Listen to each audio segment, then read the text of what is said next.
નમસ્કાર મિત્રો, હું વૈદેહી પટેલ, અશ્વમેઘ વિદ્યાલય. આજે આપણે ગુજરાતીમાં જોઈશું ચેપ્ટર 8 આજ આનંદ. લોકગીતનો રચનાર હંમેશા પડદા પાછળ રહેતો હોય છે, તેથી તેના નામ ઠામ વિશે આપણને ભાગ્યે જ કશી માહિતી મળતી હોય છે.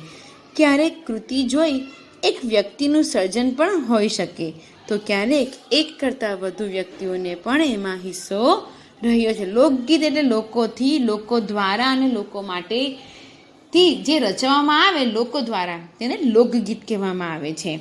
તો માનવ જીવનમાં અસલ તળપદા સંવેદનાઓને લોકગીતના સરસ વાચા મળતી હોય છે. અહીં આ ગીતમાં સરળ શૈલીમાં વર્ષા ઋતુનું આનંદદાયક ચિત્ર ઊભું કર્યું છે. તદુપરાંત કૃષિ સંસ્કૃતિમાં વ્યવસાય સાથે ઉત્સવનો આનંદ ઉલ્લાસ કેવી સહજ રીતે જોડાઈ જાય છે એ બાબતનું હુબહુ ચિત્રણ રજૂ કરવામાં આવ્યું છે. તો પહેલાં મિત્રો આપણે આ લોકગીતને સાંભળી લઈએ.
તો મિત્રો, આપણે લોકગીત સાંભળી લીધું છે.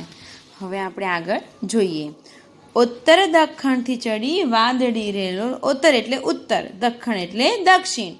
તો ઉત્તર દક્ષિણ દિશાથી વાદળા ચડી આવ્યા છે. ઝીણી ઝીણી ઝબૂકે છે વીજ જો, આજ આનંદ મારે આંગણે રેલોલ. એટલે કહ્યું છે કે ઉત્તર દક્ષિણ દિશામાંથી વાદળા ચડી આવ્યા છે. આકાશમાં ઝીણી ઝીણી વીજળી ઝબૂકી રહી છે. આજ મારે આંગણે આનંદ વ્યાપી ગયો છે. આગળ, ખેડૂતના માથે લીલા મોડિયા રે લોલ, ગોરીડાની કોટે ઘૂઘર માળજો. એટલે કહે છે કે ખેડૂતના માથે લીલા રંગનો કસીબો ફેટો બાંધ્યો છે. જોયેલું મિત્રો, ગોરીડાની કોટે ઘૂઘર માળજો. ગોરીડા એટલે બળદ, તો બળદની ડોકમાં ઘૂઘરમાળ શોભે છે.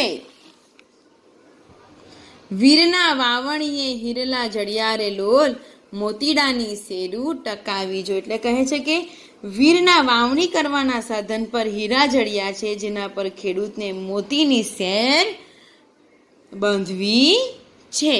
આગળ, દોરીની ડોકે બાંધી રાખડી રે લોલ, વીરને લલાટ કુમકુમનો ચાંદલો રેજો. એટલે બળદની ડોકમાં શું બાંધી છે? રાખડી બાંધી છે. અને વીરના કપાળમાં કુમકુમનો ચાંદલો શોભી રહ્યો છે. વાવી ઝારુને વાળ્યા બાજરા રે લોલ, ધરતીએ ઓઢ્યા લીલા ચીરજો. એટલે કહે છે કે ખેડૂતે ખેતરમાં જુવાર અને બાજરી વાવી છે, વરસાદથી ધરતી હરિયાળી બનતા જાણે ધરતીએ લીલા ચીર ઓઢ્યા હોય એવું લાગે છે. લીલા રંગની સાડી પહેરી હોય એવું લાગે છે ધરતીએ. સરિતાની શેરું ચાલે જોર મારે લોલ, ગૌરી તો ચરે લીલા ઘાસ જો, આજ આનંદ મારે આંગણે રે લોલ. સરિતા એટલે નદી. તો નદીમાં પાણીનો પ્રવાહ વેગથી વહી રહ્યો છે. ગાયો ધરતી પર લીલું ઘાસ ચરી રહી છે. આજ મારે આંગણે આનંદ છે. તો મિત્રો આપણું આજનું આ ચેપ્ટર અહીં ફિનિશ થાય છે. તમારે હોમવર્ક કરવાનું છે, અભ્યાસ અને એનું સ્વાધ્યાય. વધારેના પ્રશ્નો એનું વ્યાકરણ હું તમને PDF દ્વારા સેન્ડ કરીશ. Thank you.